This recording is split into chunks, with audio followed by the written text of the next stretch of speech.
우리 빌립보서를 묵상하는 중에 오늘 빌립보서 3장 묵상하면서 이 말씀으로 또 은혜를 나누려고 합니다. 1절에 보면 바울이 빌립보 교회 성도들을 향해서 나의 형제들아 주 안에서 기뻐하라 이렇게 말씀했습니다. 여러분 거기 주 안에서 기뻐하라 거기에 밑줄을 꽉 쳐놓으시기 바랍니다. 나의 형제들아, 지금 믿음의 형제들을 말하죠. 구원받은 성도들을 향해서 주 안에서 기뻐하라 명령형으로 얘기했어요. 주 안에서 기뻐하라. 저와 여러분들이 이 말씀대로 주 안에서 기뻐하는 성도들이 되기를 간절히 축복합니다. 기쁨을 잃어버린 성도들이 참 많이 있잖아요. 기쁨 없이 예배하고 기쁨 없이 봉사하고 기쁨 없이 교회 다니고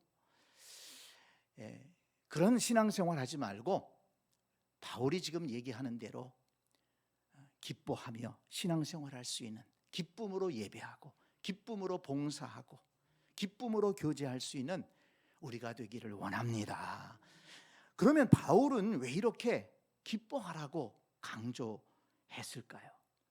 2장 18절에서도 이와 같이 너희도 기뻐하고 나와 함께 기뻐하라. 바울은 자신이 기뻐하고 있어요. 그러면서 나와 함께 기뻐하자 이렇게 얘기합니다. 또 4장 4절에도 보니까 주 안에서 항상 기뻐하라. 내가 다시 말하노니 기뻐하라. 항상 기뻐하라 그랬어요. 아니 어떻게 사람이 항상 기뻐할 수 있을까요? 그런데 어쨌든 바울은 이렇게 항상 기뻐하라 이렇게 얘기했습니다. 왜 바울은 이렇게 기뻐하는 것을 강조하고 있을까요? 성경 말씀을 읽어보면 이 성경의 가르침이 바로 기뻐하는 신앙이라는 것입니다. 무슨 말인가 하면 기뻐하는 신앙이, 기뻐하는 삶이 하나님의 뜻이며 그리고 하나님을 믿는 사람의 올바른 태도라는 것입니다. 그걸 어떻게 할 수 있느냐? 자, 여러분 보세요. 창조의 사건, 창세기 1장부터 쭉 보면 하나님께서 만물을 창조하신 사건이 나오잖아요. 흑암 속에서 하나님의 말씀으로 우주 만물을 창조하십니다. 그런데 그 우주 만물을 창조하시면서 하나님은 뭐라고 말씀하십니까? 보시기에 좋았더라. 기뻤다는 거예요. 창조가 기뻤어요. 그리고 마지막에 사람을 지으셨지 않습니까? 아담을 지으셨어요. 그리고 아담을 지으신 다음에 아담에게 한 것이 뭐냐면 복을 주셨습니다. 생육하고 번성하여 땅에 충만하라. 땅을 정복하라. 모든 생물을 다스려라.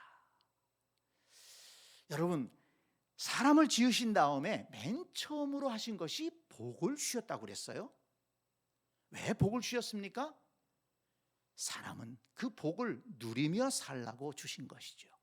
그러면 그 복이라는 것은 참 좋은 것 아닙니까? 선한 것 아닙니까? 그러면 사람이 하나님이 주시는 복을 누리고 그 선한 복과 함께 살아가면 사람은 기쁠 수밖에 없는 거예요. 에덴 동산에서의 삶은 기쁨의 삶입니다. 거기에는 먹을 것이 있었고 또 자유가 있었고 하나님이 함께 하셨고 모든 것이 풍부했습니다. 죄도 없었습니다.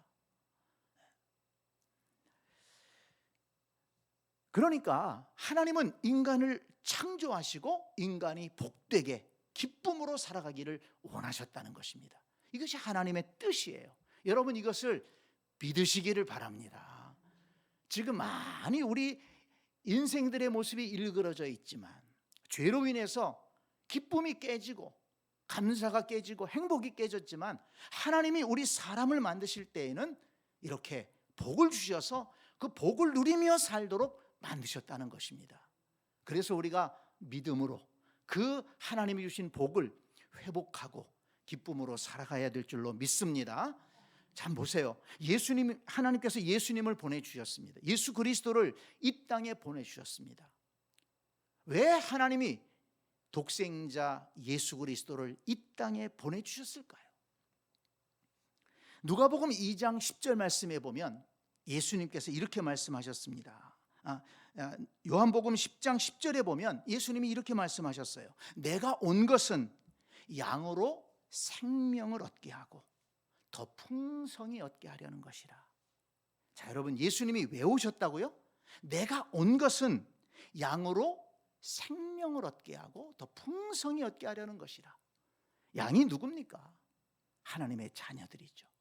이 죄 때문에 생명을 잃어버렸어요. 영생을 잃어버렸습니다. 영원히 멸망할 수밖에 없어요. 근데 예수님이 이 땅에 오셔서 그 영생을 회복시켜 주시는 거예요.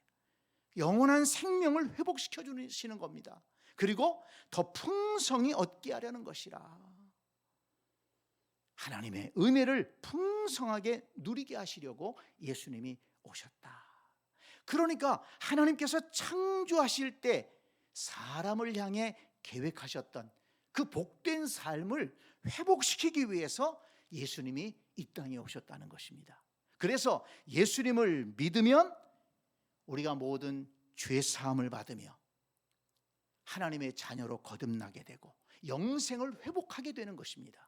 그리고 예수님을 믿으면 하나님이 부어주시는 은혜를 회복하게 되는 것입니다. 그래서 예수 그리스도 안에서 영생을 누리고 예수 그리스도 안에서 하나님의 은혜를 누리며 살게 된다는 것입니다. 이 은혜가 저와 여러분들에게 있는 것입니다. 그래서 누가복음 2장 10절에 보면 예수님 탄생하실 때 천사들이 찾아와서 목자들에게 뭐라고 얘기했습니까? 무서워하지 마라. 보라, 내가 온 백성에게 미칠 큰 기쁨의 좋은 소식을 너희에게 전하노라. 그렇게 말씀한 겁니다. 예수님이 오신 소식이 큰 기쁨의 좋은 소식이다. 여러분, 이것을 믿으십니까? 예수님이 오신 소식이 큰 기쁨의 소식이라는 거예요. 왜? 예수님이 이 땅에 오심으로 우리가 잃어버렸던 영생을 회복하고 가로막혔던 하나님과의 관계가 회복되고 하나님이 부어주시는 은혜를 우리가 받아 누리며 살아갈 수 있게 되었다는 것입니다. 그래서 예수님이 이 땅에 오신 것은 큰 기쁨의 좋은 소식이다. 이렇게 천사들이 얘기한 것입니다. 그러므로 성도 여러분, 저와 여러분은 하나님이 우리를 창조하실 때 계획하셨던 그 목적, 그리고 또 예수 그리스도를 통해서 회복시켜 주신 그 영생과 하나님의 은혜의 약속을 우리는 누리며 살아가야 될 줄로 믿습니다. 하나님을 믿는다고 하면서, 예수 그리스도를 믿는다고 하면서 이 말씀을 깨닫지 못하고 이 은혜를 누리지 못한다면 이거는 참 안타까운 일입니다.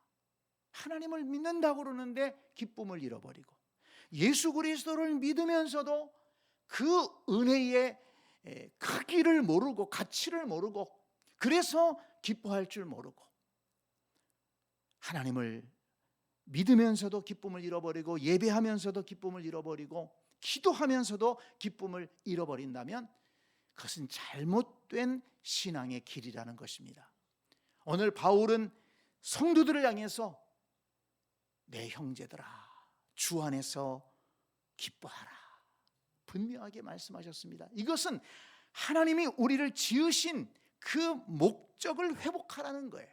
예수님이 이 땅에 오셔서 그 엄청난 구원의 역사를 이루셨는데 그 구원의 은혜를 입었다면 기뻐하는 삶을 살아가야 된다.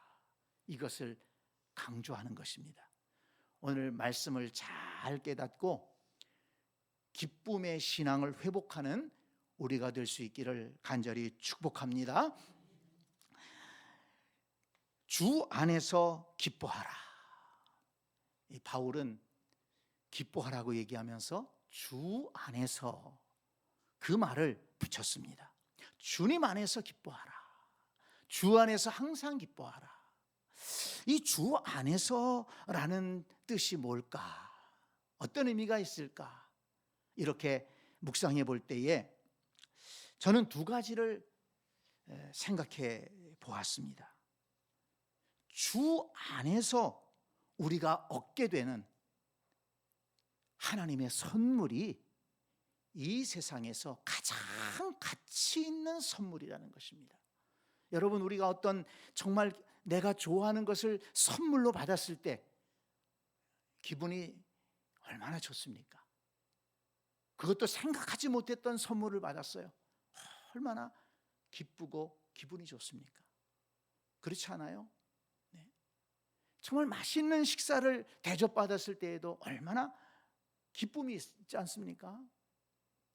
그런데 주 안에서, 예수 그리스도 안에서 하나님이 우리에게 주신 이 선물은 이 세상의 그 어떤 것과도 비교할 수 없는, 아니 이 세상의 그 어떤 것으로도 얻을 수 없는 가장 가치 있고 또 가장 가치 있을 뿐만 아니라 영원한 선물이라는 것입니다. 주 안에서 하나님이 그것을 우리에게 선물로 주셨고 우리는 주 안에서 그것을 선물로 받았습니다. 그렇기 때문에 주 안에서 기뻐한다라고 할 때에는 주 안에서 우리가 받은 하나님의 선물을 분명하게 알고 그 가치를 깨닫고 감사한다면 주 안에서 기뻐할 수 있다는 것입니다. 자, 오늘 말씀 가운데 9절 말씀을 한번 볼까요? 9절 말씀, 그 안에서 발견되려 함이니. 그 안에서는 예수 그리스도 안에서를 말합니다. 예수 그리스도 안에서 발견되려 함이니 내가 가진 의는 율법에서 난 것이 아니요 오직 그리스도를 믿음으로 말미암은 것이니 곧 믿음으로 하나님께로부터 난 의라 그랬습니다. 여기 의라는 것, 이것이 얼마나 중요한 것인지 모릅니다. 여러분, 왜 인간이 영원한 멸망에 떨어지게 되었습니까? 하나님과의 관계가 왜 막혔습니까? 왜 지옥에 갈 수밖에 없는 인생이었습니까? 범죄했기 때문에 그런 심판을 받을 수밖에 없는 것이죠. 그런데 다시 의로워졌어요. 다시 의롭게 회복되었습니다. 의롭다 하심을 얻었습니다. 하나님과의 관계가 회복되었습니다. 하나님이 우리의 아버지가 되었습니다. 하나님 나라가 우리의 것이 되었습니다. 지옥에 갈 인생이 이제 하나님 나라에서 영생을 얻는 존재가 되었다는 것입니다. 그 의로움이 어떻게 해서 우리의 것이 되었습니까? 지금 바울은 그걸 얘기하는 거예요. 내가 가진 의는, 내가 의로움을 회복한 것은, 내가 의로워져서 하나님과의 관계가 회복되고 지옥에 갈 영혼이 아니라 하나님 나라에 들어갈 수 있는 자격을 얻게 된 것은 율법에서 난 것이 아니라 오직 그리스도를 믿음으로 말미암은 것이다. 예수 그리스도 안에서 그렇게 되었다는 것입니다. 그러니까 지금 주 안에서 기뻐하라는 그 말씀은 예수 그리스도로 말미암아 우리가 얻은 이 의로움, 하나님의 자녀가 된 것, 하나님과의 관계가 회복된 것, 하나님 나라의 주인공이 된 것, 이것을 기억하고 기뻐하라, 이것입니다. 여러분, 주 안에서 기뻐하라고 하신 이 말씀을 꼭 마음에 기억할 때 주 안에서 내가 받은 은혜가 무엇인지를 기억하고 그 은혜의 가치, 그 은혜의 영원함을 알고 기뻐할 수 있는 그런 우리 모두가 될 수 있기를 간절히 축복합니다. 내가 예배할 때 기쁨을 잃어버렸다면, 다윗이 그런 기도를 했잖아요. 하나님, 구원의 즐거움을 회복시켜 주옵소서. 구원의 즐거움을 회복시켜 주옵소서. 다윗이 죄를 지음으로 인해서 구원의 즐거움을 잃어버렸었는데 하나님 앞에 회개하며 기도하면서 구원의 즐거움, 구원의 기쁨을 회복시켜 주옵소서. 그렇게 기도하지 않았습니까? 저와 여러분도 신앙생활하다가 구원의 즐거움을 잃어버렸을 때 이 말씀을 기억하고 주 안에서 기쁨을 회복할 수 있는 그런 복된 신앙생활 해야 될 줄로 믿습니다. 또 하나 주 안에서 기뻐하라는 말씀을 묵상할 때 주님을 신뢰함으로 기뻐하라, 이렇게 깨달을 수가 있습니다. 무슨 말씀입니까? 우리가 예수님을 믿고 살아가지만 인생을 살아가다 보면 거치는 것들이 참 많이 있지 않습니까? 기쁨을 빼앗아가는 것들이 많이 있어요. 인생에는 좋은 일들만 있지 않잖아요. 참 기분 나쁜 일도 생길 때가 있고, 또는 슬픈 일이 생길 때도 있고, 어려운 일이 생길 때도 있습니다. 또 몸이 아파서 힘들 때도 있고요. 또 내 생각대로 뭔가 안 돼가지고 답답할 때도 있고, 참 기쁨을 잃어버릴 때가 많은 것입니다. 그런데 그럴 때 우리는 주 안에서 기뻐하라, 주님을 의지함으로, 주님을 신뢰함으로 주님께서 도와주신다, 주님께서 회복시켜 주신다, 주님이 해결해 주실 것이다, 이런 믿음으로 기쁨을 잃어버리지 말라는 것입니다. 그래서 빌립보서 4장 6절 말씀, 우리가 잘 아는 말씀이죠. 아무것도 염려하지 말고. 아니, 어떻게 아무것도 염려하지 않을 수 있어요? 그런데 바울은 얘기합니다. 아무것도 염려하지 말고, 염려거리가 있지만 염려하지 말고 그 대신에 모든 일에 기도와 간구로 너희 구할 것을 감사함으로 하나님께 아뢰라. 그리하면 모든 지각에 뛰어난 하나님의 평강이 너희 마음과 생각을 지키시리라. 너희 마음과 생각을 지키신다. 평강으로 기쁨을 잃어버리지 않고 살아갈 수 있도록 지켜주신다는 것입니다. 염려하는 대신에 기도와 간구로 나아가면 기쁨을 잃어버리지 않고 하나님께서 그 일들을, 염려거리들을 감사거리로, 또한 염려거리들을 간증거리로 바꾸어 주시겠다는 약속의 말씀입니다. 그래서 주 안에서 기뻐하라. 어려움도 있고 염려할 거리도 있고 근심거리도 있지만, 그러나 주님을 신뢰함으로 인해서 주님의 도우심을 믿음으로, 주님의 인도하심을 믿음으로, 주님이 해결해 주실 것을 믿음으로 기뻐하라. 기쁨을 잃어버리지 말고 살아가라. 이렇게 말씀하고 있습니다. 성도 여러분, 주 안에서 기뻐할 수 있는, 인생에 여러 가지 어려움들이 있지만 그러나 주 안에서 그 모든 염려거리를 이겨내고 기뻐할 수 있는 우리 모두가 될 수 있기를 간절히 축복합니다. 그런데 오늘 본문 말씀을 보면 2절 보세요. 개들을 삼가하고 행악하는 자들을 삼가고 몸을 상해하는 일을 삼가라, 이렇게 말씀했습니다. 지금 주 안에서 기뻐하라 이렇게 말씀한 다음에 그 다음에는 삼가하라, 삼가하라, 삼가하라, 조심해라, 조심해라, 조심해라, 이 얘기거든요. 무슨 얘기입니까? 주 안에서 기뻐하는 것을 방해하는 것들이 있다는 거예요. 그거를 조심하라는 것입니다. 주 안에서 기뻐하는 삶을 살아가려면 이런 것을 조심해야 된다, 이런 거 조심해야 된다, 이렇게 말씀하는 겁니다. 세 가지를 삼가하라고 그랬어요. 맨 먼저 뭐를 삼가하라고 그랬습니까? 개들을 삼가하라. 그 당시에도 사나운 개들이 많았나 봐요. 동네에서 돌아다니는 개들 조심해야 된다, 안 그러면 물린다, 이런 가르침일까요? 옛날에 대문 앞에 뭐가 써 있었습니까? 개조심. 네. 지금 그걸 말하는 게 아니죠. 개들을 삼가하라. 이 바울 당시에도요, 이 개들이 이 광야에, 그 광야가 있었으니까 이 광야에 들개들이 많았어요. 들개들이 막 떼를 지어 다니면서 연약한 짐승들을 해치고 또는 사람들도 해치고 그런 일들이 있었습니다. 그런데 여기서 개들을 삼가라는 것은 그런 것에 비유해서 영적으로도 그런 개들이 있다는 것입니다. 몰려다니면서 연약한 자들을 물어뜯고 연약한 자들을 해치는 그런 악한 자들이 있다는 것입니다.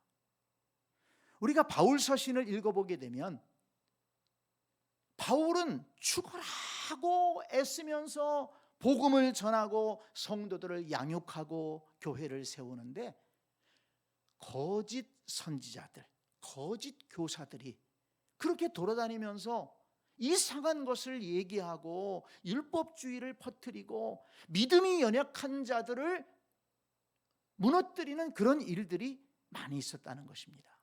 그래서 지금 바울은 개들을 삼가하라. 몰려다니면서 연약한 믿음의 사람들을 흔들고 잘못된 신앙으로 이끄는 이런 사람들, 얼마나 바울이 속상했으면 그들을 개라고 표현을 했겠습니까? 여러분, 그렇게 잘못된 신앙으로 나아가게 되면, 그래서 교회를 멀리하게 되고 하나님과의 관계가 다시 멀어지고 신앙을 잃어버린다면 기쁨을 잃어버리는 것 아니겠습니까? 주 안에 있어야 되는데, 주 안에서 기뻐해야 되는데, 주 안에서 구원의 복을 누려야 되고, 주 안에서 하나님의 은혜를 누려야 되는데 주님 바깥으로 나가게 되는 거예요. 그래서 주 안에 머물러 있는 삶을 방해하는, 주 안에서 누리는 은혜의 기쁨을 방해하는 이런 자들을 조심해야 된다, 이렇게 경고한 것입니다. 오늘날도 마찬가지입니다. 오늘날도 영적인 이리들이 참 많이 있습니다. 이단들이 많이 있죠. 연약한 믿음의 사람들을 꼬여서 잘못된 신앙으로 인도하는 그런 사람들이 얼마나 많은지 모릅니다.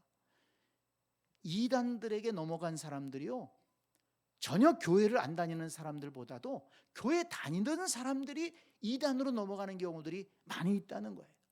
그래서 이단들은 교회 안 다니는 사람들보다도 교회 다니는 사람들, 그리고 믿음이 약한 사람들, 말씀에 굳게 서지 못한 사람들을 타겟으로 해서 미혹하고 또 잘못된 것을 가르치고, 그래서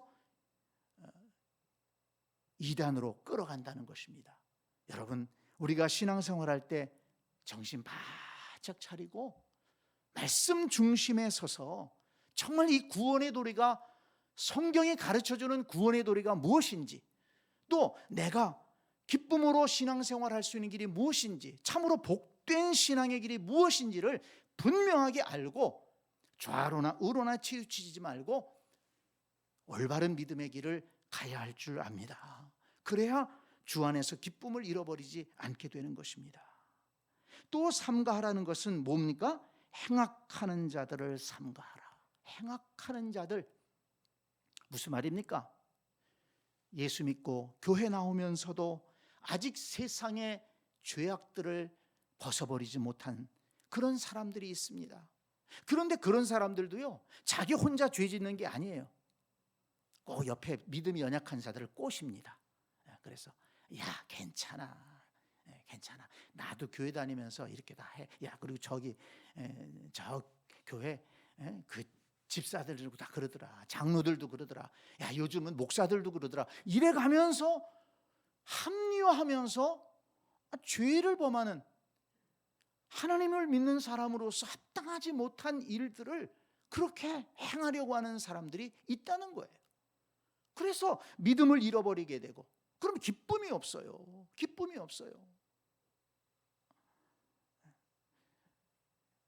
얼마 전에 그 TV 프로그램을 이렇게 좀 보니까, 어떤 그 기독교 TV를 보니까 어떤 연예인이 나와서, 연예인 크리스찬이 나와서 이렇게 간증을 하는데, 그런 간증을 하더라고요. 자기가 연예 활동하면서 또 교회도 참 잘 다녔지만, 그러나 술을 조금씩 마셨대요. 근데 많이도 안 마셨대. 많이도 안 마시고 조금씩 마시는데, 그리고서는 뭐 다른 누구도 마시고 누구도 마시고. 그래서 별로 그렇게 꺼리낌 없이 그렇게 했는데 어느 때 돌아보니까 마음에 기쁨이 없더래요. 기도할 때 기쁨이 없고 예배하는데도 기쁨이 없더래. 근데 왜 그럴까? 근데 문득 그 생각이 나더래요. 그래서 안 되겠다. 그래서 그냥 그날로 술을 딱 끊어버렸대. 다 끊어버렸대. 뭐 교회 다니는 누가 먹어도 누가 먹는다고 그래도 나는 아니다. 내가 신앙생활 이렇게 하면 안 되겠다. 그런데 그것을 딱 정리하고 나니까 예배의 기쁨이 더해지고 기도하는데 더 확신이 생기고 신앙생활의 기쁨을 회복할 수 있었다고 그렇게 그 연예인이 얘기를 하더라고요. 그 이름만 대면 다 아는 연예인이에요. 그러니까 이 교회 안에서도 예배 드리면서도 아직 세상 것을 다 끊지 못하고 죄악 가운데 머물러 있는 그런 분들이 있어요. 그러면서 같이 또 연약한 성도들을 유혹해서 같이 가자고 그러고, 그러면 주 안에서 누릴 수 있는 기쁨을 못 누리게 되는 것입니다. 여러분, 우리가 주 안에서 살아간다라고 하면 하나님의 사람으로서 합당하지 못한 것들은 단호하게 끊어버리고 그리고 온전한 믿음의 길을 걸어가야 될 줄로 믿습니다.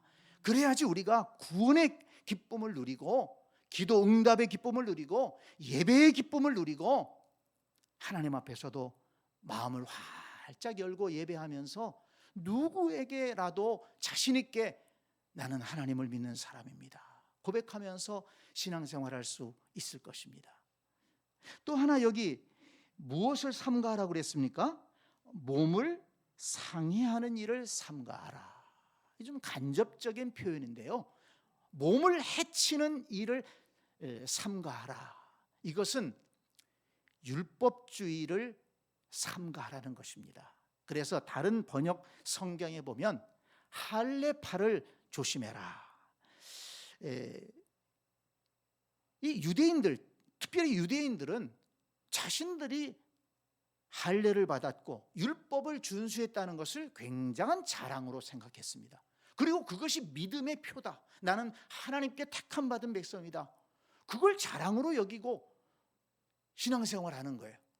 그런데 할례만 받았을 뿐이지 그 율법을 지킨다고 하면서 다른 것들은 제대로 지키지도 않는 거예요. 정말 하나님이 원하시는 하나님을 사랑하고 이웃을 사랑하고 또 하나님이 주시는 은혜를 경험하고 또 하나님께서 이 땅에 구세주로 보내신 예수 그리스도를 영접하지 않고 그냥 율법을 지키는 것이 전부인 것처럼 그렇게 자부심을 가지고 살아가는데, 그것이 사실은 유대인들에게 하나님의 은혜를 가로막는 것이 되지 않았습니까? 그런데 교회 나오면서도 율법주의에 사로잡힌 사람들이 있었다는 것입니다. 여러분, 오늘날도 율법주의적인 신앙에 빠질 수가 있습니다. 나 주일 성수 다 하고 있어. 주일날 난 거의 안 빠져. 그게 신앙의 자랑이 될 수는 없다는 거예요. 자랑스러운 일이죠. 잘하는 일입니다. 박수칠 일입니다. 그렇지만 그것이 전부는 아니라는 거예요. 아이고, 나는 11조 한 번도 안 빠졌어. 정말 정성으로 하나님 앞에 드려. 근데 그것이 정말 잘하는 일이죠. 하나님 기뻐하실 일이죠. 박수칠 일입니다. 근데 그것이 율법주의가 되면 안 된다는 거예요. 무엇이든지 우리에게는 율법주의가 되면 안 됩니다. 지금 바울이 그 밑에 4절부터 쭉 얘기하는 것이 뭡니까? 나는 히브리인 중에 히브리인이요 베냐민 지파요 율법으로는 누구한테 꿀리지 않는 사람이다.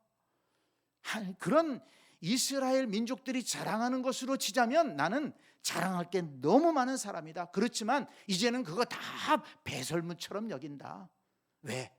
그것이 나를 의롭게 하지 못하기 때문에. 나를 의롭게 하고 내 신앙생활을 기쁨으로 인도하는 것은 주 안에 있을 때 예수 그리스도시다.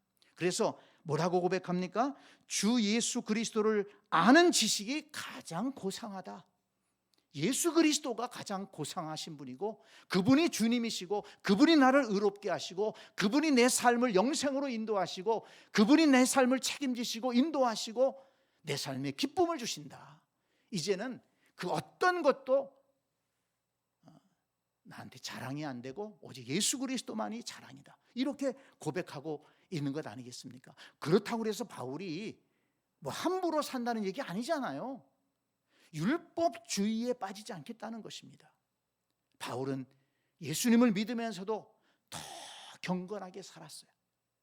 더 하나님을 사랑했고, 더 이웃을 사랑하고 하나님의 뜻을 따라 살려고 애썼습니다. 어떻게 보면 율법주의자들보다도 더 율법을 잘 지키려고 애썼을 거예요. 그렇지만 바울은 율법주의에 빠지지 않고, 율법을 구원의 도구로 생각하지 않고, 의의 도구로 생각하지 않고, 그것은 내가 구원받았기 때문에 하나님의 말씀을 지키는 것뿐이지, 구원받았기 때문에 하나님의 크신 사랑을 입었기 때문에 내가 봉사하고 헌신하고 삶을 드리는 것이지, 그걸로 인해서 내가 의롭게 된 것이 아니다. 그것입니다. 그래서 그런 율법주의자들을 조심해야 된다. 그런 율법주의는 조금은 마음에 자랑이 되고 기쁨이 될 수 있지만, 그러나 사람이라는 것은 바뀌잖아요. 환경도 바뀌고 생각도 바뀌고, 그러면 또 기쁨을 잃어버리는 거예요. 그렇지만 영원히 변하지 않는 예수 그리스도, 주 안에서 누리는 기쁨을 붙잡을 때에는 많은 것이 변할지라도, 세월이 지날지라도 변함없이 하나님을 사랑하고 그 안에서 주시는 기쁨을 누리며 살아갈 수 있다. 바울은 지금 이것을 강조하는 것입니다. 성도 여러분, 주 안에서 기뻐하라. 이 말씀이 우리의 말씀이 되기를 원합니다. 그래서 신앙생활할 때 기쁨이 있는 신앙생활하기를 원합니다. 또 신앙생활뿐만 아니라 그 기쁨이 우리의 삶 속에 있고 또 흘러가서 우리가 가정에서도 기쁨의 삶을 살아가고, 우리가 만나는 모든 사람들에게 기쁨을 안겨주고,